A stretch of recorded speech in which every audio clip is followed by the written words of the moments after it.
சித்திரவல்லி அத்தியாயம் 9. கூடை நிறைய வீட்டிற்கு வேண்டிய தானியங்களை தலையில் சுமந்து கொண்டு சித்திரவல்லி வந்து கொண்டிருந்தாள். அவளுடைய நடையில் வழக்கத்தை விட வேகம் இருந்தது. கொடிய வெயில் அவள் முகத்தை வாட செய்திருந்தது. அந்த வாட்டத்துடன் ஏமாற்றமும் சேர்ந்து இருந்ததால் சித்திரவல்லியை திடீரென்று காண்பவர்கள் அவளுக்கு ஏதோ நேர்த்து விட்டது என்று நினைப்பார்கள். வெயில் ஏறும் முன்பே அடுத்த கிராமத்திலிருந்து தானியங்களை வாங்கி கொண்டு உடனே வீட்டிற்கு வந்திருக்கலாம். ஆனால் வடக்கு கோட்டை வாயில் அருகே காளி கோயிலில் அவள் காத்திருந்தாள். யாருக்காக காத்திருப்பாள்? கடந்த சில நாட்களாக ஜெயசிம்மனை சந்திக்க முடியவில்லையே எனும் ஏக்கம் அவள் உள்ளத்தில் ததும்பி நின்றது. எப்படியும் ஜெயசிம்மன் அந்த வழியாக வருவான் என்பது அவளுக்கு தெரியும். நேரமாகியும் ஏனோ அவனை காணவில்லை. நேரம் ஆக ஆக வெயிலின் கடுமை அனல் காற்றாய் வீச அதை தாங்க முடியாமல் அவள் சோர்ந்த உள்ளத்துடன் புறப்பட்டாள். பெரிய வீதிகளின் வழியாக வர விரும்பாமல் சிறு சிறு வீதிகளின் வழியாக வந்தபோது அவளுக்கு களைப்பும் அதிகமாகியது. நல்ல வேளையாக அங்கே மாந்தோப்பு தென்பட்டது. மாந்தோப்பின் நடுவே சிறு குடில். அவளது தாய் வழி உறவினரின் குடில்தான் அது. அங்கே சிறிது நேரம் இளைப்பாறினால்தான் அவளது மனக்குழப்பமும் களைப்பும் ஓரளவுக்கு அடங்கும் என்று தோன்றியது. மாமா என்று குரல் கொடுத்தாள். மறுமொழி ஏதும் இல்லை. குடிலின் கதவு திறந்தே இருந்தது. ஆனால் வீட்டில் யாரும் இல்லை. மாமா சற்று தொலைவில் மாமர நிழலில் சுகமாக தூங்கி கொண்டிருந்தார். திண்ணையிலேயே கூடையை இறக்கி வைத்துவிட்டு தாகம் தீர தண்ணீர் குடிக்க உள்ளே சென்று செம்பு நிறைய நீரை மடமடவென்று குடித்த பிறகுதான் ஏமாற்றத்துடனும் அலைச்சலாலும் ஏற்பட்ட களைப்பு ஒரு வகையாக தீர்ந்தது. வெளியே யாரோ வரும் அரவம் கேட்டது. எட்டி பார்த்தால் இளம் சென்னிதான் வந்து கொண்டிருந்தான். போர் வீரன் உடையில் இருந்த அவனை காண அவளுக்கு வியப்பாக இருந்தது. மேலும் அந்த நேரத்தில் அங்கே அவன் ஏன் எதற்காக வந்தான்? சித்திரவல்லி அவனுடன் பேச்சு கொடுத்து திடீரென்று அந்த வேடத்தில் அவன் வந்திருப்பதற்கான காரணத்தை அறிய ஆவல் கொண்டாள். கோடை வரும் முன்பே வெயில் கடுமையாகிவிட்டது என்று பேச்சை தொடங்கினாள் சித்திரவல்லி, இளஞ்சென்னியின் விழிகளை கூர்ந்து நோக்கியவாறு. அவள் முகத்தில் புலப்பட்ட களைப்பையும் சோர்வையும் கண்ட இளஞ்சென்னி தலைப்பாகையை கழற்றிவிட்டு திண்ணையில் அமர்ந்தான். இவ்வளவு நாட்களாக இல்லாத வழக்கமாக சித்திரவல்லி தன்னுடன் உற்சாகமாக பேச முற்பட்டதால் அவன் உள்ளம் துள்ளியது. இது என்ன புது வேடம்? எனக்கு முதலில் அடையாளமே தெரியவில்லை என்று மீண்டும் பேச்சை தொடங்கினாள். இளம் ஜென்னிக்கோ உற்சாகம் கரை புரண்டது. சித்திரவல்லி, உனக்கு தெரியாதா? நான் படையில் சேர்ந்து விட்டேனே. பிரம்மராயர் நம் வீட்டிற்கு வந்திருந்தாரே, அன்று என்னை சேர சொல்லிவிட்டார். என்று வந்திருந்தார்? நான் எங்கே போயிருந்தேன் என்று சித்திரவல்லி கேட்க இளஞ்சென்னி மெல்ல சிரித்தான். அதில் குறும்புத்தனம் மிளர்ந்தது. அதிருக்கட்டும், இந்த கொளுத்தும் வெயிலில் எங்கே போய் வருகிறாய் சித்திரவல்லி? கூடையை சுட்டிக்காட்டிய சித்திரவல்லி, இதை வாங்கி வர நேரமாகிவிட்டது என்றாள். துவரையும் உளுந்தும் மட்டும் எடுத்துக்கொண்டு வந்திருந்தால் இவ்வளவு நேரம் ஆகியிருக்காது. காளி கோயிலில் காத்திருந்து கண் பூத்து போய்விட்டது இல்லையா என்று ஒன்றுமே தெரியாதவன் போல கேட்டான் இளஞ்சென்னி. அவன் எதை சுட்டி காட்டுகிறான் என்பதை புரிந்து கொண்ட சித்திரவல்லி கொஞ்சம் இடம் கொடுத்தால் இளஞ்சென்னி மடத்தை பறித்து விடுவான் என்று நினைத்து, இதோ பார், வீணாக என் விஷயத்தில் தலையிடாதே என்று எப்போதோ சொல்லிவிட்டேன். எங்கோ மூன்றாவது மனுஷர் வீட்டிற்கு வந்திருக்கும் போது வம்பு வேண்டாம். எனக்கு இங்கே என்ன வேலை? சரி சரி, நான் புறப்படுகிறேன் என்று சீறினாள். உடனே கோபப்படுகிறாயே? உன் மனதை கவர வேண்டும் என்பதற்காகவே படையில் சேரவும் நான் துணிந்தேன். வீரனை பெண் விரும்புவாள் என்பது எனக்கு தெரியும். வடக்கு நோக்கி படையெடுப்பும் உறுதியாகிவிட்டது. முன்னணி படையில் நானும் செல்கிறேன் என்று இளஞ்சென்னி சொல்லிக்கொண்டே போகும்போது சித்திரவல்லி குறுக்கிட்டு, நீ 1000 காரணங்கள் சொல்லு, எனக்கு என்னவோ உன் மீது வேறு விதமான ஆசையே ஏற்படவில்லை என்றாள். போர்க்களத்தில் வெற்றி வாகை சூடி வரும் எனக்கு நீ மணமாலை சுட மாட்டாயா? இளஞ்சென்னியின் குரலில் கொஞ்சுதல் இருந்தது. இளஞ்சென்னி, நாம் வேறு ஏதாவது பேசுவோமே. கல்யாணம், காதல் இவற்றையெல்லாம் சற்று மறந்திருப்போமே என்று சலிப்புடன் கூறினாள் சித்திரவல்லி. இளஞ்சென்னி விஷம சிரிப்புடன், சித்திரவல்லி, காதல் காதல் என்று அந்த அந்நிய நாட்டு வாலிபன் மீது உயிரை விடுகிறாயே, அந்த காதலை நீ மறந்துவிடும் காலம் அதிக தொலைவில் இல்லை. அதை சொல்லவே நான் வந்தேன் என்றான். கோபம் பொங்கியது சித்திரவல்லிக்கு. உட்கார்ந்த இடத்தை விட்டு எழுந்தாள். இதோ பார், நான் உன்னுடன் பேசவே விரும்பவில்லை. ஏதோ இந்த வெயில் வேளையில் உன் மனதுக்கும் சற்று குளுமையாக இருக்குமாறு பேசுவோமே என்று முகம் கொடுத்தால் பேச்சின் திசையே எங்கோ மாற்றுகிறாயே. இனி உன்னுடன் எனக்கு என்ன பேச்சு? என் காதல் எக்கேடு கெட்டால் உனக்கு என்ன? இந்த ஜென்மத்தில் நீ என்னை அடைய முடியும் என்று மட்டும் மனப்பால் குடிக்காதே என்று கூடையை தலையில் வைத்துக்கொண்டு நடக்க முயன்றாள். இளஞ்சென்னி அவளை தடுப்பவன் போல நின்று, சித்திரவல்லி, கோபப்படாதே. உன் நன்மைக்காகத்தான் நான் அறிந்தவனவற்றை சொல்ல வந்தேன். நீ ஏமாறக்கூடாது என்பதை எச்சரிக்கவே வந்தேன். சிறு வயது முதல் உன் குணம் எனக்கு தெரியும். கண்டிப்பு மிகுந்தவள் நீ. நெருங்க முடியாத நெருப்பு போன்றவள். யாரும் உன்னை ஏமாற்ற முடியாது. அப்படிப்பட்ட நீயும் ஏமாந்து விட்டாயே என்று நினைக்கும் போதுதான் வருத்தமாக இருக்கிறது. ஏமாற்றம் உனது வாழ்வை பாதித்து விடுமே, அதை உன்னால் தாங்க முடியாதே என்று அவன் சொல்லி முடிப்பதற்குள், என் வாழ்வை பாதிக்கக்கூடியதா? ஏமாற்றமா? என்ன சொல்கிறாய் இளஞ்சென்னி? ஏதாவது கற்பனையாக கூறி என் மனதை மாற்ற பார்க்காதே. கண்ணால் கண்டவற்றை சொல்கிறேன்.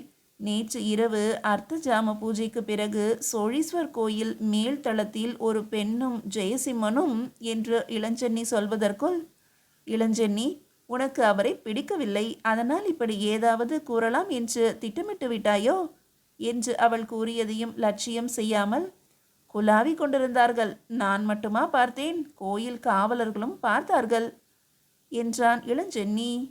என்ன சொன்னாய்? என்னிடம் உடைவாள் இருந்தால் அபாண்டம் கோரும் நாவை கூறு போட்டு விடுவேன். என்னிடமே நெருங்கி பழக யோசனை செய்யும் அவர் கோயிலின் மேல் தளத்தில் குலாவி கொண்டிருந்தாரா?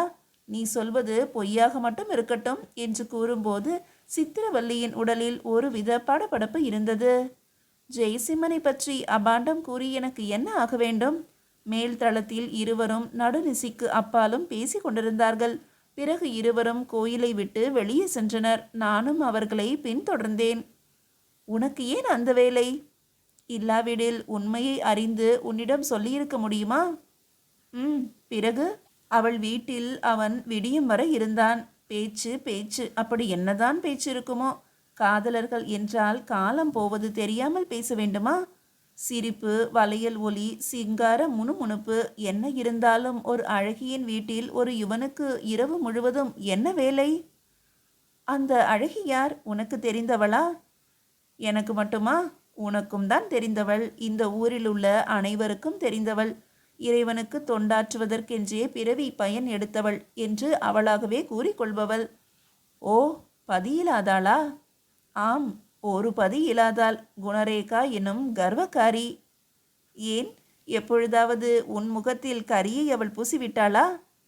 இதுவரை எனக்கு யாரும் கரியை பூசவும் இல்லை, பூசவும் நான் விடமாட்டேன்.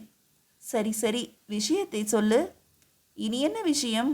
உன்னை காதலிப்பதாக நடித்து பரத்தையர் இல்லம் செல்லும் அவனிடம் நீ ஏமாந்துதானே விட்டாய். சங்க காலத்தில் தலைவன் தலைவியை மறந்து பரத்தையர் வீடு செல்வதை பற்றி படித்திருக்கிறேன். நீ தமிழ் படித்திருந்தால் உனக்கும் தெரிந்திருக்கும். தலைவன் பிறகு திருந்து விடுவான். நீ உன் வேலையை பார்த்து செல்லலாம். போர்க்களம் செல்லும் வரை உடம்பை கவனமாக பார்த்துக்கொள் என்று சித்திரவல்லி கூபமாக கூறிவிட்டு அங்கிருந்து திரும்பி பாராமலேயே அந்த கடும் வெயிலில் நடந்தாள். இளஞ்சென்னியிடம் அவ்வாறு சொல்லிவிட்டாலே தவிர அவள் இதயத்தில் ஏற்பட்ட வேதனை கொஞ்சமன்று.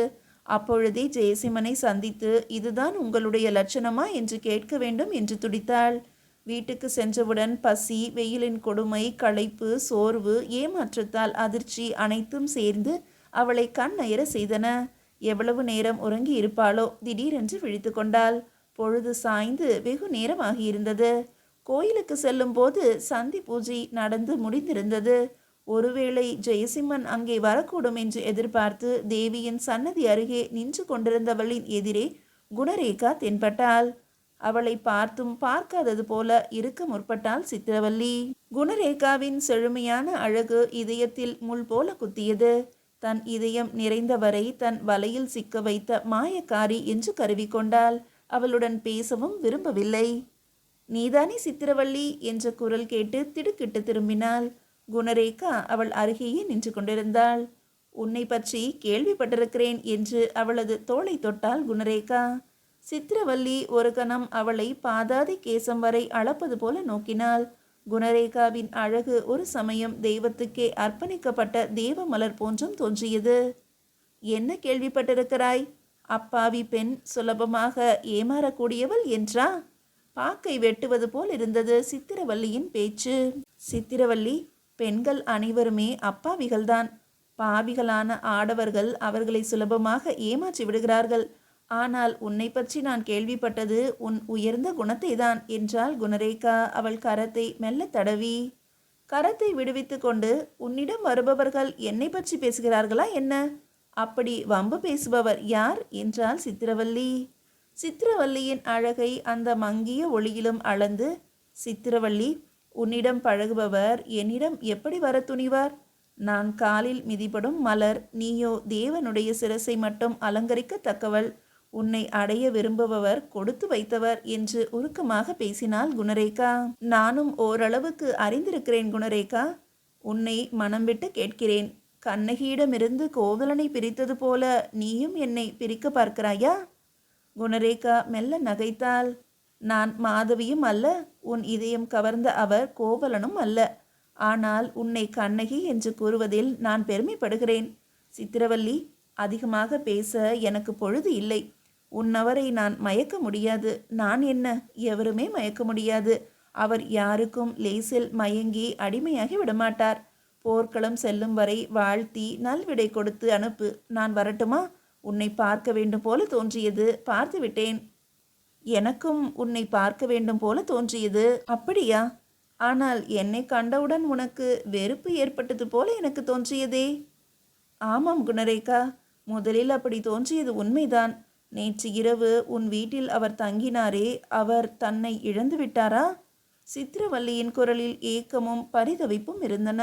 இதை கேட்டதும் குணரேகா கலகலவென்று சிரித்தாள். சித்திரவல்லிக்கு ஆத்திரமாக வந்தது.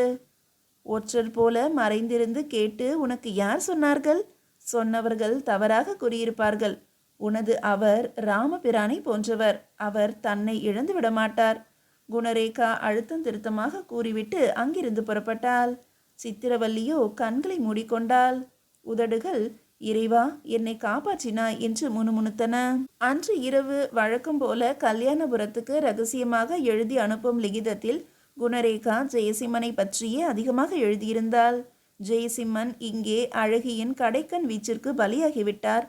போர்க்களம் புறப்படும் முன்பே அவர்களது திருமணம் கூட நடந்துவிடும். கல்யாணபுரத்தில் அந்த செய்தி பெரும் புயலை உண்டாக்கி விட்டிருந்தது.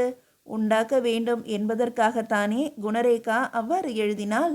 மீதியை அடுத்த அத்தியாயத்தில் காணலாம். அத்தியாயம் 10. அன்று ராஜகேசரி ராஜாதிராஜ சோழ தேவரின் பிறந்த நாள். பூரம் நல்லோரை. ஊரெங்கும் விழாக்கோலம் கொண்டிருந்தது. கங்கை கொண்ட சோழீசரை வணங்கிவிட்டு மன்னர் ஊரின் மேற்கே இருக்கும் பழைய மாளிகையை நோக்கி தனது பரிவாரங்களுடன் புறப்பட்டார். அங்குள்ள விநாயகர் கோயிலுக்கு சென்று ஆண்டிற்கு ஒரு முறை வழிபடுவது அவரது வழக்கம். ராஜாதிராஜ சோழ தேவருடன் படைத்தலைவர் மாவலி வானராயரும், ஜெயம் கொண்ட வானவ கோவரையரும், நீலகங்கரையரும், தண்டநாயகன் வெண்காடன் சங்கரனும் உடன் வந்தார்கள். குதிரை மீதிருந்த மன்னர் கம்பீரமாக இறங்குவதை காண்பவர்கள் 50 பிராயத்தை கடந்தவர் இவர் என்று கருத மாட்டார்கள். நுழைவாயிலில் சற்றே நின்ற மன்னர் யாரது வருகைக்காகவோ காத்திருப்பது போல தெரிந்தது. சிவிகையில் மன்னருடைய குரு உலகளந்த சோழ பிரம்மராயர் வந்திறங்கினார். குருதேவரை வணங்கி வரவேற்று விநாயகர் வழிபாடு செய்த பிறகு அருகே இருந்த மாளிகைக்குள் செல்ல முற்பட்டார் மன்னர். ராஜேந்திர சோழ தேவர் காலத்திலேயே அந்த மாளிகை பயன்படுத்தப்படாதிருந்தது. பொலிவிழந்து காணப்பட்டாலும் மாளிகையின் உள்ளே விசாலமான கூடங்களும் சிற்ப வேலைப்பாடு மிகுந்த தூண்களும் காணப்பட்டன. இருளில் சுகமாக காலம் கழித்த வௌவால்களின் தவத்தை கலைப்பது போல வெளிச்சம் ஏற்படவே அவை விடுதலையை நாடி பறந்து செல்ல முற்பட்டு அங்கும் இங்கும் பறந்தன. துரிஞ்சல்கள், வௌவால் இவற்றின் மனமும் காற்று அதிகம் பரவாததால் ஏற்படும் ஒருவித நெடியும் கலந்து அந்த மாளிகையின் பழமையை மேலும் அதிகரிக்க செய்தன. அரசர் அந்த மாளிகைக்கு வருவார் என்ற செய்தி முன்னமே அறிந்திருந்தால் பணியாட்கள் பெருக்கி சுத்தப்படுத்தியிருப்பர். திறந்து வைத்து தூய்மையான காற்று மாளிகைக்குள் நடமாட வழி செய்திருப்பர். விளக்குகளும் ஏற்றியிருப்பர். குங்கிலியம், அகில் முதலியவற்றை இட்டு நறுமணம் கமழ செய்திருப்பர். ராஜாதிராஜருக்கு அங்கு வரும் திட்டம் திடீரென்றே உதித்தது. பழைய மாளிகையில் உள்ள முத்து மண்டபத்தை காண வேண்டும் எனும் அவா அவருக்கு அப்போதுதான் தோன்றியது. ராஜாதிராஜரின் அருமை தந்தையார் கங்கை கொண்ட சோழர் ராஜேந்திரன் விரும்பி கட்டிய மாளிகை அது. அந்த மாளிகையின் நடு மண்டபத்தில்தான் அழகிய தேர் ஒன்று வைக்கப்பட்டிருந்தது. பலர் அந்த தேரை பார்த்திருக்க மாட்டார்கள். ராஜாதிராஜர் தேர் நிறுத்தப்பட்டிருக்கும் மண்டபம் நோக்கி விரைந்தார். அரசருக்கு ஈடாக அவரை விட வேகமாகவும் நடக்கக்கூடியவர் பிரம்மராயர் ஒருவரே. மற்ற அதிகாரிகள் ஓட்டமும் நடையுமாக வந்தனர் என்றே கூறலாம். தேர் நின்று கொண்டிருந்த மண்டபத்து சாளரங்கள் திறந்து வைக்கப்பட்டன. புத்தொளி எங்கும் பரவியது. தேரின் மீது ஒளி வீசியது. அனைவருடைய அதரங்களும் ஆகா என்று வியப்பொலியை எழுப்பின. அத்தகைய அழகிய தேரை அவர்கள் இதுவரை கண்டதில்லை. சிறிய தேர், அற்புதமான தேர் ஒன்று அந்த மாளிகையில் இருக்கிறது என்று மட்டும் சிலருக்கு தெரியும். தேரின் அழகில் மெய்மறந்து மயங்கி நின்றிருந்த அனைவரையும் நோக்கி பரவசமும் கம்பீரமும் பெருமையும் கலந்த குரலில், இந்த தேரை இதற்கு முன்பு நீங்கள் பார்த்திருக்கிறீர்களா என்று கேட்டார் மன்னர். அந்த தேரை பற்றிய வரலாறு அவர்களுக்கு தெரியாது. மாவலி வானராயர் வியப்புடன், எவ்வளவு தடவை நகரத்துக்கு வந்திருக்கிறேன், கவனிக்கப்படாத இந்த மாளிகையையும் பார்த்திருக்கிறேன். ஆனால் இங்கே இப்படி ஒரு அழகிய தேர் இருக்கும் என்று கனவில் கூட எண்ணியது கிடையாது. தேரின் சிற்ப வேலைப்பாடுகளை புகழ்வதா, வைர வைடூரியங்களால் இழைக்கப்பட்ட அழகை புகழ்வதா, சூரிய ஒளியில் மின்னும் தங்க தகடுகள் வேயப்பட்ட கோபுரம் போன்ற அமைப்பை புகழ்வதா என்று வர்ணிக்க தொடங்கிவிட்டார். அரசர் புன்முறுவலுடன் விவரித்தார். இந்த தேர் நமது சோழீசர் ஆலயத்தின் விமானத்தை போல கம்பீரமாக இருக்கிறதல்லவா? இந்த தேரை செய்தவர் தேவலோக தச்சராக இருக்க வேண்டும். எனது அருமை சோழ நாட்டு அதிகாரிகளே, படைத்தலைவர்களே, இந்த தேரின் அமைப்பை மற்றொரு முறை கவனியுங்கள். பல ஆண்டுகளுக்கு முன்பு எனது பாட்டனார் ராஜராஜ சோழ தேவர் கடல் கடந்து வெகு தொலைவில் உள்ள காம்போஜ நாட்டிற்கு சென்றிருந்தார். அங்கே பல பல கோயில் விமானங்கள் இத்தகைய தேரை போலவே கம்பீரமாக உயர்ந்திருப்பதை கண்டார். அதை போல தஞ்சை மாநகரில் தாம் கட்டிய கோயில் விமானமும் சிறப்பாக உயரமாக அமைய வேண்டும் என்று எண்ணினார். எண்ணியதை முடித்தார். என் பாட்டனார் வழியை என் தந்தை பரகேசரி ராஜேந்திர சோழ தேவரும் பின்பற்றினார். நம் நகரத்து கங்கை கொண்ட சோழரது கோயிலும் அதன் விமானமும் அமைந்தன. என் தந்தை என்னை போல இங்கேயே சுற்றி கொண்டிருக்கவில்லை. கடல் கடந்த நாடுகளுக்கெல்லாம் சென்றார். நம் நாட்டு மரக்கலன்கள் பண்டங்களை ஏற்றி கொண்டு நாலா திசையும் சென்றன. ஒரு சமயம் நமது வணிகர்களின் மரக்கலன்களை கடல் நடுவே கொள்ளையர் வழிமறித்து கொள்ளையிடுகிறார்களே என்ற செய்தி வந்தபோது என் தந்தை கொதித்தெழுந்தார். பெரும் படைகளுடன் சென்று கடல் கடந்த நாடுகளில் உள்ள ஒவ்வொரு அரசரிடமும் கடலில் ஏதாவது கொள்ளை கூட்டத்தால் தொல்லை ஏற்பட்டால் அவர்கள்தான் பொறுப்பு என்று எச்சரித்து பணிய வைத்து திரும்பினார். அந்த விஜயத்தின் போது காம்போஜ நாட்டு அரசர் என் தந்தைக்கு நெருங்கிய நண்பரானார். அவர் தனது நல் எண்ணத்தை புலப்படுத்த ஏராளமான பரிசு பொருட்களை அனுப்பினார். அவற்றுள் இந்த மணித்தேரும் ஒன்று. நாகப்பட்டினத்துறையில் ஒரு நாள் பெரும் மரக்கலத்தில் இந்த தேர் குலுங்கிய வண்ணம் வந்து நின்றது. நான் அப்பொழுது சிறுவன். தேர் வந்திருக்கும் செய்தியை தூதுவர்கள் வந்து தந்தையிடம் தெரிவித்தனர். என் தாயும் நானும் இதோ அருமை குருதேவரும் நாகப்பட்டினத்துக்கு சென்றோம். மரக்கலத்திலிருந்து மிக்க கவனமுடன் தேரை இறக்கினார்கள். என் தந்தையும் தாயும் வாய்விட்டு புகழ்ந்த வார்த்தைகள் இன்னும் என் செவிகளில் ஒலிக்கின்றன. தங்கத்தகட்டாலும் வைர வைடூரியங்களாலும் பவழ முத்து நவரத்தின மணிகளாலும் அலங்கரிக்கப்பட்ட இந்த தேரின் மதிப்பை அரண்மனையின் பொற்கொல்லர்களும் பாண்டிய நாட்டு முத்து வியாபாரிகளும் ஈழ நாட்டு பவள வியாபாரிகளும் வடநாட்டு வைர வைடூரிய வணிகர்களும் மதிப்பிட முடியாமல் திகைத்தனர். ஏனோ என் தந்தை இந்த தேரை இந்த மாளிகையில் அடைத்து வைத்தார். காட்சி பொருளாக திகழும் இந்த தேரை நான் நாள்தோறும் பார்த்து பெருமூச்சு விடுவேன். பெருமூச்சு விட்டு என்ன பயன்? என் பாட்டனாரை போல பெருவுடையார் கோயிலை அமைத்தேனா? என் தந்தையைப் போல கங்கை கொண்ட சோழபுரத்தை நிர்மாணித்தேனா? என் புகழ் நிலைத்து நிற்க நான் என்ன செய்தேன்? ஆண்டு ஒவ்வொன்றாக கழிகிறதே. என் பெயர் நிலைத்து நிற்க நான் என்ன அரிய பணியை செய்தேன்? வீரம் நிலைக்க ஏதாவது ஒரு வெற்றி? சில ஆண்டுகளாக இந்த தேரை, இந்த மண்டபத்தை, மாளிகையை நான் பார்க்கவில்லை. இன்று மறுபடியும் இதை பார்ப்பதன் மூலம் புத்துணர்ச்சி ஏற்படுத்தி கொள்ளவே வந்தேன். மன்னர் இவ்வாறு சொல்லிக்கொண்டே போகும்போது நீல கங்கரையன் தொண்டையை கனைத்தவாறு, சக்கரவர்த்திகள் தம்மை அப்படி குறைவாக மதிப்பிட்டு கொள்ளக்கூடாது. சாளுக்கிய நாட்டு வெற்றி சாமானியமானதா? கல்யாணபுரத்தில் வெற்றித்தூண் நாட்டியது ஏதாவது விளையாட்டு காரியமா என்றான். ராஜாதிராஜர் சோர்வு நிறைந்த சிரிப்புடன், என்ன பலன்? மேலை சாளுக்கிய நாட்டை வென்றேனே தவிர அந்த நாட்டு பொக்கிஷத்தில் இருந்து ஒரு சிறு கோயில் கட்டும் அளவுக்கு கூட செல்வம் கொண்டு வரவில்லையே. ஒரே ஒரு சிலையை எடுத்து வந்தேன். மேலை சாளுக்கிய ஆகம வல்லன் பெரும் படை திரட்டுகிறானாம். பழிக்கு பழி வாங்க திட்டமிட்டிருக்கிறானாம். கடல் போன்ற படைகளுடன் வந்து நம்மை நிர்மூலமாக்க போகிறானாம். படையெடுப்பு முக்கியமா, கோயில் கட்டுவது முக்கியமா என்றார். இரண்டுமேதான். படையெடுப்போம். இந்த தடவை சாளுக்கிய நாட்டை நிர்மூலமாக்குவோம். பொக்கிஷத்திலிருந்து செல்வங்களை கொண்டு வந்து பெரிய நகரத்தையே நிர்மாணிப்போம் என்று ஒரு குரல் கேட்டது. அனைவரும் குரல் வந்த திசையை திரும்பி பார்த்தனர். ஜெயசிம்மன் கையை உயர்த்தி உற்சாகமாகவும் கம்பீரமாகவும் பேசினான். நீலகங்கரையன் அவனையும் அங்கு அழைத்து வந்திருந்தான். நீலகங்கரையன் மன்னர் அருகே சென்று, சக்கரவர்த்திகளே, முன்பு சொன்னேனே, அந்த வாலிபன் இவன்தான். சாளுக்கிய தேச போர் தந்திரங்களை மிகவும் அறிந்தவன். சோழ நாட்டு வெற்றியே தனது ஜீவ நாடு என்று நினைத்திருப்பவன் என்று ஜெயசிம்மனை அறிமுகப்படுத்தினான். ராஜாதி ராஜதேவருடைய விழிகள் ஜெயசிம்மனை ஆராய்வது போல கூர்ந்து நோக்கின. ஓ, மும்முனை தாக்குதல் திட்டம் தயாரித்துள்ளதாக கூறினாயே, அந்த வீரவாலிபனா? கோட்டைக்காவல் பாதுகாப்பை அளித்திருப்பதாக கூறியது இவனை பற்றித்தானா என்றார். ஜெயசிம்மனுடைய வீர வடிவம் அவருக்கு பிடித்திருந்தது.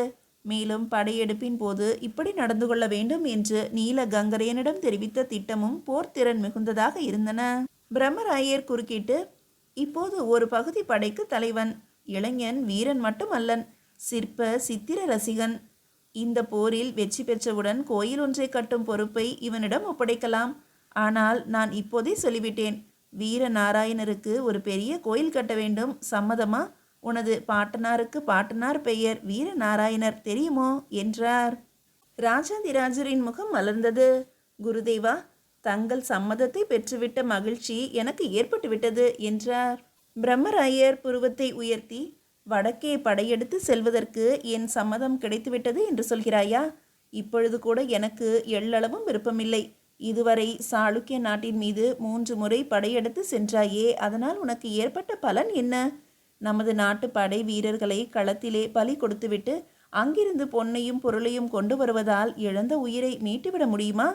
கணவரை இழந்த பெண்டிரும் மகனை இழந்த தாயும் அடைந்த துயரை துடைக்க முடியுமா? போர் என்றாலே மகளிர் நடுங்குகின்றனர். இம்முறை ஆகம வல்லுடன் போர் தொடுத்துத்தான் ஆக வேண்டுமா என்று கேட்டார். ஜெயசிம்மனுக்கோ அதிர்ச்சி. உலகளந்த பிரம்மராயரை அவனால் புரிந்து கொள்ள முடியவில்லை. தன்னை அவர் ஒரு புறம் புகழ்கிறார், மற்றொரு புறம் சந்தேக கண்ணுடன் பார்க்கிறார். போர் வேண்டாம் என்று இங்கு வாதாடுகிறார். போருக்கான திட்டங்களை தயாரிப்பவர்களை உற்சாகப்படுத்துகிறார். தமக்குள்ள செல்வாக்கினால் படையெடுப்பை தடுத்து நிறுத்திவிடுவார் போல தோன்றுகிறதே என்று எண்ணிக்கொண்டான். நீலகங்கரையன் பேச்சில் குறுக்கிட்டான். சக்கரவர்த்தி அவர்களே, குருதேவர் அறியாதது எதுவும் இல்லை. என்றாலும் ஆகமவல்லன் மீது போர் தொடுக்காவிடில் சோழ நாட்டில் அமைதி நிலவி போரே வராது என்பது என்ன நிச்சயம்? பெரும் படைகளை ஆகமவல்லன் திரட்டிவிட்டான். எந்த நேரமும் சாளுக்கிய படைகள் சோழ நாட்டை நோக்கி வரலாம். அதற்குள் நாம் முந்திக் கொள்ள வேண்டும். அடிபட்ட வேங்கை என்றுமே சீறி பாயும். படையெடுப்பு எவ்வளவு சீக்கிரம் முடிவடைகிறதோ அவ்வளவுக்கு நாம் பலனடைவோம். குருதேவர் ஒன்றும் பேசவில்லை. நீலகங்கரையன் கூறியதை மறுக்க தக்க வார்த்தைகளை அவர் கூற விரும்பவில்லை. அவருடைய மௌனத்தை சாதகமாக்கி கொண்ட ராஜாதிராஜர், குருதேவர் எப்போதும் மிக கவனத்துடன் நாம் இருக்க எச்சரிக்கை செய்வார். அதுபோன்றே இப்போதும் கூறுகிறார். அவரது ஆசையுடன் படையெடுப்புக்கான திட்டங்களை வகுப்போம். சேனாதிபதிகளே, தண்டநாயகரே, தங்களது அபிப்பிராயம் என்ன? முழு உதவியையும் அளிப்பதாக உறுதி கூறுவீர்களா என்றார். ஒத்துழைப்போம், ஒத்துழைப்போம் என்று அனைவரும் முழங்கினர். வாளை உருவி நெஞ்சுக்கு நேரே உயர்த்தி பிடித்து, சோழ நாட்டின் புலிக்கொடி என்றும் தாழாது பறப்பதற்கு, விஜயாலய சோழதேவர் வளர்த்த சோழ வம்சம் மென்மேலும் வளர்வதற்கு, செம்பியன் பரம்பரை சந்ததி ஓங்குவதற்கு, ராஜகேசரி ராஜராஜ சோழ தேவர் திருக்குமாரர் பரகேசரி ராஜேந்திர சோழர் அவர்களின் திருக்குமாரர் ராஜகேசரி ராஜாதிராஜ சோழ தேவர் வெற்றி கண்டு எந்நாளும் புகழுடன் வாழ்வதற்கு எங்கள் உயிர் பொருள் உடல் அனைத்தையும் அளிக்க சித்தமாக இருக்கிறோம் என்று குரல் கொடுத்தனர். தேரில் கட்டப்பட்டிருந்த வெள்ளி மணிகள் கலகலவென்று ஓசை எழுப்பின. ஓரிரு வவ்வால்கள் சடபடவென்று இங்கும் அங்கும் பறந்தன. குருதேவர் கம்பீரமான குரலில், ராஜாதிராஜா, போருக்கு புறப்படும் முன்பு சோழர்களின் பரம்பரை குலதெய்வம் ஆரூர் தியாகேசரை சென்று வணங்கும் வழக்கத்தை மறந்துவிடாதே என்றார். வாய் திறந்து போரை ஆதரிக்கிறேன் என்று அப்பொழுதும் அவர் கூறவில்லை. ஆம் குருதேவா, திருவாரூர் தியாகேசருக்கு விசேஷ அபிஷேக ஆராதனைகளுக்கு ஏற்பாடு செய்துவிட்டேன் என்றார் மன்னர். அன்று ராஜராஜன் நாடகம் உண்டு. தேவராஜனும் தேவராட்டியும் வருகிறார்கள். சன்னதம் பாடி ஆடப்போகிறார்கள். போர் போர் என்று கூக்குரல் இடுவார்கள். வெற்றி வெற்றி என்று தேவராட்டி முழங்குவாள். வெற்றி முழங்க எதிரொலியுடன் நமது படைகள் புறப்படட்டும் என்று மேலும் உற்சாகத்துடன் பேசினார் மன்னர். போர் போர், வெற்றி வெற்றி, சோழம் சோழம் என்று முழங்கினர் அங்கிருந்தோர். ஜெயசிம்மனும் வெளித்தோற்றத்துக்கு போர் போர் என்று கூவினானே அன்றி அவன் இதய குரல் பழிக்கு பழி என்று எதிரொலித்து கொண்டிருந்தது. இரவு வெகு நேரம் கழித்து குணரேகாவின் வீட்டு கதவை ஜெயசிம்மன் தட்டினான். ஆ, நீங்களா? வாருங்கள் வாருங்கள். நான் கனவு காண்கிறேனா? தங்களை பற்றித்தான் நினைத்து கொண்டிருந்தேன். குணரேகா, அன்று போல வீண் பேச்சு பேச எனக்கு நேரமில்லை. போருக்கு நாள் குறித்து விட்டார்கள். ஒரு சந்தோஷமான செய்தி. மன்னர் பிரான் என்னுடன் பேசினார். படையெடுப்புக்கான திட்டம் வகுக்கும் பெரும் பொறுப்பை என்னிடம் ஒப்படைத்திருக்கிறார். குருதேவரும் என்னை நம்புகிறார். மன்னர் பூரணமாக நம்புகிறார். என் திட்டம் வெற்றிகரமாக நிறைவேறிவிடும். ஆனால் அந்த சிலை அதை அடைந்தாக வேண்டும். அத பொறுப்பு உன்னிடம் இருக்கிறது. என்ன செய்திருக்கிறாய்? அதை கேட்கவே வந்தேன். ஜெயசிம்மனை அந்த நேரத்தில் பார்த்ததால் ஏற்பட்ட மன நெகிழ்ச்சியும் அவன் தெரிவித்த செய்தியால் ஏற்பட்ட மகிழ்ச்சியும் சேர்ந்து அவள் உணர்ச்சியை தூண்டவே ஜெயசிம்மன் எதிர்பாராத நிலையில் திடீரென்று அவனை ஆறத் தழுவி அவன் இதழ்களில் தன் அதரங்களை பதித்து, சிலையை பற்றிய கவலையை விட்டுவிடுங்கள் இளவரசே, என் உயிரை கொடுத்தேனும் அதை மீட்பேன் என்றாள். ஜெயசிம்மன் அவளது செய்கையை வெறுத்து உதறி தள்ளி தன்னை விடுவித்து கொண்டு, என்னை பற்றி மிகவும் புகழ்ச்சியாக சித்திரவலியிடம் கூறிய நீ இப்படி எனக்கு களங்கம் ஏற்படுத்தலாமா? ராமபிரானை போன்றவன் என்று பாராட்டிய நீ சூர்பனகையாக ஏன் மாறுகிறாய்? குணரேகா, துவாரபாலகர் சிலையை அப்புறப்படுத்த ஒரு நல்ல சந்தர்ப்பம் கிடைத்திருக்கிறது. அதை நிறைவேற்ற நீ ஒத்துழைக்க வேண்டும். அதை விடுத்து என் மீது மோகம் கொள்வதை விட்டுவிடு என்று கோபமாக பேசினான். சித்திரவல்லியை நீங்கள் சந்தித்தீர்களா? அவளிடம் நான் பேசியது உண்மைதான். ஆனால் எனக்கு என்னவோ கவலையாக இருக்கிறது. அவளுடைய காதல் வெற்றியடைந்து விடுமோ என்று எண்ணுகிறேன் என்றாள். தாபத்தணல் அவள் உடலை பொசுக்கி கொண்டிருந்தது. சித்திரவல்லியின் காதல் தெய்வீகமானதுதான். ஆனால் என் இதயத்தை மாற்ற தெய்வத்தாலும் முடியாது. ஒரு காரியத்திற்காக அவளை காதலிப்பது போல நடிக்கிறேன். நாடகம் முடிவடையும் வேளை வந்துவிட்டது. படைகளுடன் நான் வடக்கே சென்றுவிட்டால் அவள் யாரோ நான் யாரோ? குணரேகா தன் உதடுகளை மெல்ல மடித்து கொண்டாள். ஜெயசிம்மன் பொய் சொல்கிறான் என்று எண்ணினாள். அதை புலப்படுத்தி கொள்ளாமல், நான் என்ன செய்ய வேண்டும்? கட்டளையிடுங்கள் இளவரசி என்றாள். குணரேகா, இன்னும் 3 நாட்களில் சோழ சக்கரவர்த்தி திருவாரூர் செல்கிறார். அது சமயம் அந்த சிலையை அப்புறப்படுத்தி விட வேண்டும். அதற்கான திட்டத்தை நாளை கூறுகிறேன் என்றான். குணரேகா தலையசைத்தாள். என்றாலும் அவள் ஏனோ சிரித்து கொண்டாள். கல்யாணபுரத்தில் இந்த நேரத்தில் ஏற்படும் விளைவுகளை எண்ணும்போது ஜெயசிம்மனை ஒரு விதத்தில் பழி வாங்கிவிட்டோம் என்று அவளுக்கு சிரிப்பு வரத்தான் செய்தது. மீதியை அடுத்த அத்தியாயத்தில் காணலாம்.